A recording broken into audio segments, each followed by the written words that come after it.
Well, I thought I was done with this topic, but as usual, when I've done a video, then the Lord speaks to me something additional to it, which is very significant in this case. I did a video and released it on Pre-Trib Rapture agenda Christians cannot reproduce. And in fact, yeah, I've actually heard them say that how dare you get married, when Jesus is coming back. It means you don't believe in the Pre-Trib Rapture because you're not ready to go. You're planning as if you're staying. And so how dare you get married, or how dare you want to have children, or anything like this. And they're telling Christians this. So after making that video, revealing this agenda, the Lord then said, 1 Timothy. This is chapter 4, 1 Timothy 4, verse 1. Ready? Because they're spoken of right here in the scripture. That's right. It says that they forbid to marry. That's verse 3. Forbidding to marry. Who? Let's see what else they have to say about them who are forbidding to marry. Because that's what they're doing. They're forbidding you to marry, otherwise saying that you don't believe and you're not going to be saved. Meaning, in order to be saved, you cannot marry. You cannot have children. Verse 1. Now the Spirit of God, the Spirit speaketh expressly, clearly,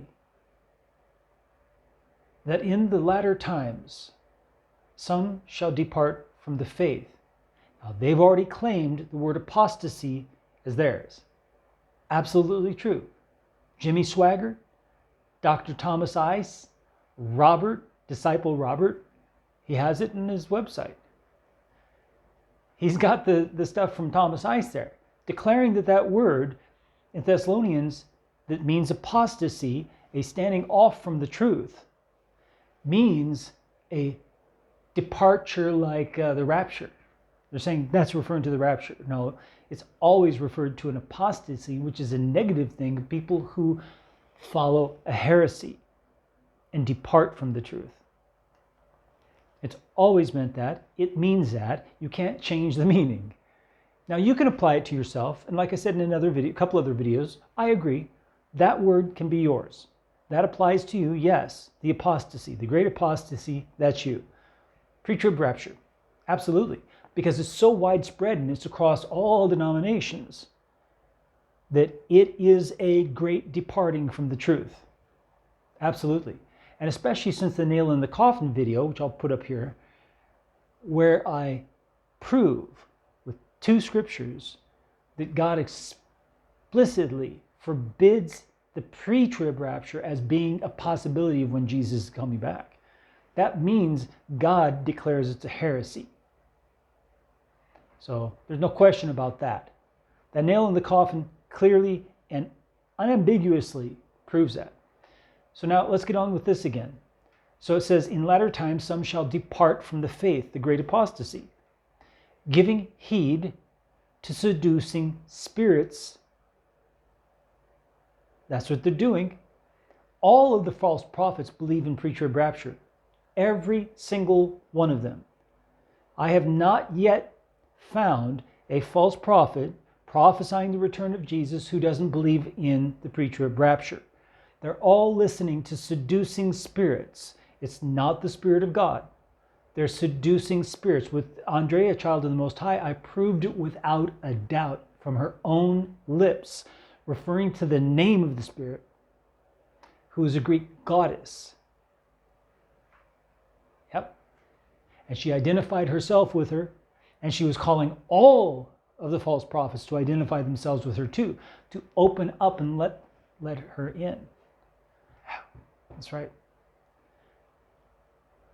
Watch the video. Giving heed to seducing spirits. All the plethora of false prophets hearing from seducing spirits proves without a doubt this is talking about the pre-trib rapture. And doctrines of devils. Doctrines of devils. Yep. And we saw that, Chuck Smith, Calvary Chapel, how he was promoting a pre-trib rapture that was supposed to happen on a certain year and a certain month. And when it didn't happen, he says, well, by the end of the year, before New Year's, and everyone was waiting expectantly, and when it didn't happen, thousands departed from the faith. If they had faith, real faith in Christ at all, we don't know. But thousands, their hopes were crushed in the return of Jesus Christ because of these doctrines of devils and these seducing spirits. Speaking lies in hypocrisy. Speaking lies in hypocrisy. Yep. Having their conscience seared with a hot iron, they do not even feel a pang in their conscience about any of this. About betraying Jesus, they don't feel anything in their conscience about it. They're aggressive, they're assaulting, they're insulting. Andrea is one of the worst of them in this. Robert, he tries to remain polite, but it still creeps out sometimes. Their conscience seared with a hot iron. They cannot even humble themselves enough to consider whether they have been seduced by a seducing spirit, whether they have been lied to in their doctrines from devils, whether they're speaking lies and hypocrisy, claiming to believe that this is the testimony of God, and yet exalting their experiences and what is being told them by some spirit above this, that contradicts this. I proved it with Robert, disciple Robert, and his response was that he doesn't need the Bible to tell him that it's true because God has revealed it to him. And yet this, God's testimony, proves that pre-trib rapture is not true and is a heresy. And you're going to have millions of discouraged so-called Christians when the tribulation hits. And they're not raptured. And what do you think is going to happen? They're going to betray us who are true to God, who obey God's commandments and hold to the testimony of Jesus. Speaking lies and hypocrisy, having their consciences seared with a hot iron, forbidding to marry. And that's where we're at now. Oh no, you can't marry, because that then shows that you don't really believe that Jesus is coming back right now. So that means you're not among the saved. If you get married, you're not among the saved. If you have a family right now, children, make children, you're not among the saved. You are not allowed to marry if you're going to be saved. That's where we're at.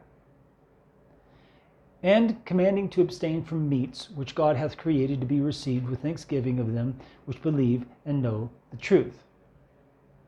Now, I haven't seen that yet with the pre-trib rapture people, but we don't know. We'll see. We'll see what happens.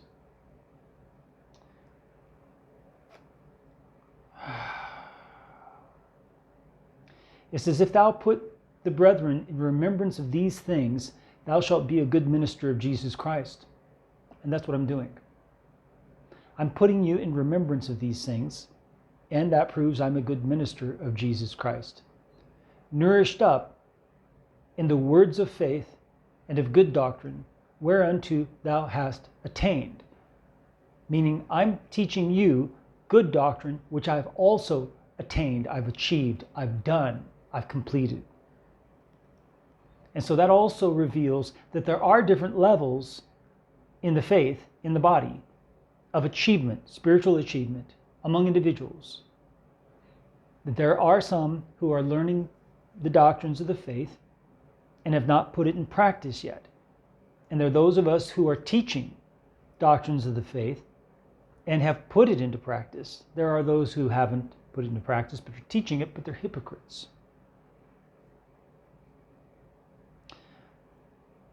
So it says here, so anyway, it goes on to other issues. But anyway, you see now that the pre-trib rapture people, no matter what denomination they're in, because they're in all denominations, you'll find them. Doesn't mean everyone in all denominations believe in it, but many, many, many, many, many people too. And especially with the evangelical materials for this false gospel in the form of movies like Left Behind and books. And that's not the only ones. But the promotion of this is by leaders who have a lot of clout in the so-called Christian community, but mostly in the apostate churches. I don't see any who are teaching the true gospel of Jesus, who are believing in the pre-trib rapture, because they take this seriously. They take it as it says. They're not afraid of that. They're not afraid of not knowing all the answers. But what they do see, they speak plainly. And that's good. We should be humble about it, because we're not trying to control the testimony of God. We're trying to be controlled by it. This testimony of God should control your life, not you trying to get control over it so that you can be able to manage the whole thing and manipulate it and control it, or whatever you do with it. No, you're not expected to know every single detail throughout from cover to cover and be able to explain everything like a master above Solomon. You know, you're not. You're expected to, whatever you do know, live up to. What you do know from this, live up to. You've been watching my videos for a couple years. I hope so. And if you have, like one man who wrote, he said it's really strengthened him in his relationship with God, watching the videos. Hopefully because he's doing it, instead of just imagining a stronger relationship because he has more information or something. I hope that he's doing it. And that's what I'm asking you to do, is to do it. You need to avoid these people. The people who fit this that I just read in 1 Timothy 4, you need to avoid them. So one of the first things you'll ask someone who says they're a Christian is, do you believe in that Jesus is coming back any moment, any day? If they say yes, then you say, I'm sorry, I can't speak with you about spiritual matters. They'll get very confused, and they may even get offended. And if they ask, you say, you're not a believer. You just tell them flat out. You don't follow Jesus. You don't believe what's in here, what's in the Bible. You believe something that men made up on the side. So we have no fellowship together. We have nothing in common. The Jesus that you think you know is not a Jesus that's in the Bible. It's an idol that you set up, and you can tell them this. They'll get offended. They will. They will get angry at you. That's okay. They're angry at God because all you're doing is you're telling them what God said. Stick to that. Don't stick to your opinions. Stick to that. And if you need to, watch my videos on it, the nail in the coffin, rehearse it and explain it to them. Revelation 20, 4-6. And the Thessalonians. And the video talks about it. You can just rehearse it and practice it and be ready to tell any of them.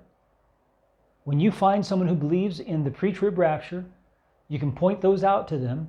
Then you can say also that you've heard the pre-trib rapture believers, some of them at least, are now forbidding people to marry. Otherwise, if they're marrying and having children, then they don't really believe Jesus is coming back because they're preparing as if he's not. And explain that to them. And say there are individuals who are out there who are preaching this as part of pre-trib rapture. And that 1 Timothy 4, 1-3 explicitly describes them, that they forbid marrying, and that they take heed, they believe seducing spirits and doctrines of devils. And say, every false prophet that's out there who's predicting Jesus' return that doesn't happen, every single one of them without exception believe in pre-trib rapture. Tell me that's not listening to seducing spirits. You know? You'll win them over. You will win them over. They'll say, well, then when is Jesus coming back? We say, well, as it says, we don't know the day or the hour, but we do know from Revelation 24-6, it will be after the tribulation. Because at least after the saints are beheaded for the faith. We know that. That's the first resurrection. They will be resurrected.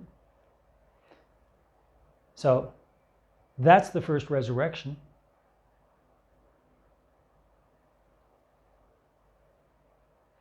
May the Lord bless you as you seek Him with all your heart.